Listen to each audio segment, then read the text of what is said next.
Is interior design gender-specific? Michael Payne is a designer and he's the host of the HGTV show Designing for the Sexes. He'll be speaking at the PDC tomorrow night. Michael says that couples can come to blows over such things as shades of paint. Men want less colour, women more. And he says women want to fill homes with decorative accessories, while men are simply interested in one thing. Oh my word, the big one. How big is that television? How big does he want that television to be? It's never big enough. He just wants...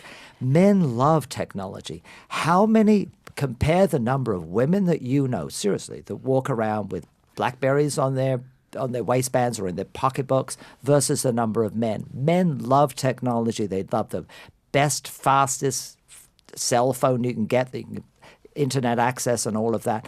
But in the home, you've got these big screen TVs, and it's not only the TVs. You know, it's the surround sound system, the TiVo, the DVD player. It's on and on and on. And men love to see this all out there, all exposed, flashing lights, da-da-da-da. And most women just do not get excited by all of that technology. And women, from your findings, actually prefer these gadgets to be small and tucked away and out of sight. The word is hidden. Right, out of sight, out of mind. Now, Michael, your job as designer for couples is to diplomatically find a middle ground. But what about some of the extreme cases on your show? I am often asked, because people see me working with couples on the show, I mean, are some of these couples really, really difficult to work with? I mean, does it take forever? Because seemingly on the television, you always find a resolution. The truth of the matter is some of them are extraordinarily difficult. I mean, there should be a bubble coming out of my head that says, and why are you married? So these shows aren't scripted then? Oh, totally non-scripted. It is as real as it gets. Honestly, as real as it gets. I mean, there are reality, quote-unquote reality shows out there which aren't real at all. Whereas in our case, these are real couples, real homes, real dilemmas, spending real money, theirs. So it is as real as it gets. And you don't think they play up their dramas for the TV? Many of these couples, if not most, have these really serious disagreements. And what are some of the really kind of entertaining disagreements that you've come across? There was one show where we actually walked into this family room that they planned to do. It had not had furniture in it for years. None.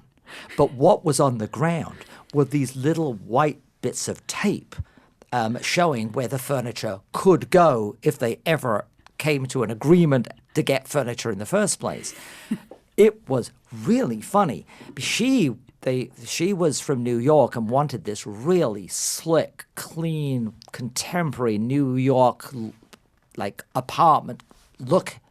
He, on the other hand, they were living in this sort of mid-century, sort of modernish place, but it had all sorts of little deco touches to it. He wanted to reproduce that. But because they couldn't agree on what they wanted, it just sat there empty for years. It looked as though, to be honest, when you looked at the floor with all these white triangles and rectangles, it looked as though the furniture had died and they had just marked the bodies on the floor.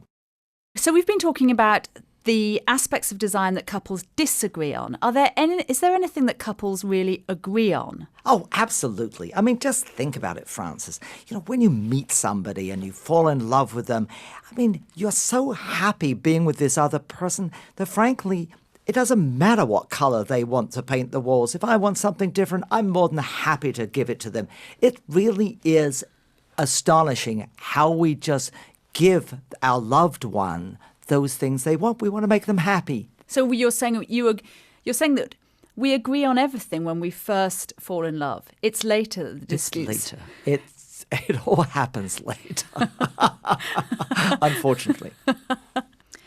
Michael Payne is the host of the HGTV show Designing for the Sexes. He's author of Let's Ask Michael, and he's designer of the Michael Payne collection of furniture launched this year. Michael Payne, thanks very much for talking to me today on DNA. Frances, this has been a treat. Thank you. Hear more from Michael about designing with the sexes in mind at the Pacific Design Centre tomorrow night. See the Design and Architecture website for more details. I should just add here that Michael Payne is himself married, and he's about to embark on an interior decorating project on his own house that he's already entitled House of Payne. I'm Frances Anderton, and this is DNA, Design and Architecture, on 89.9 KCRW and KCRW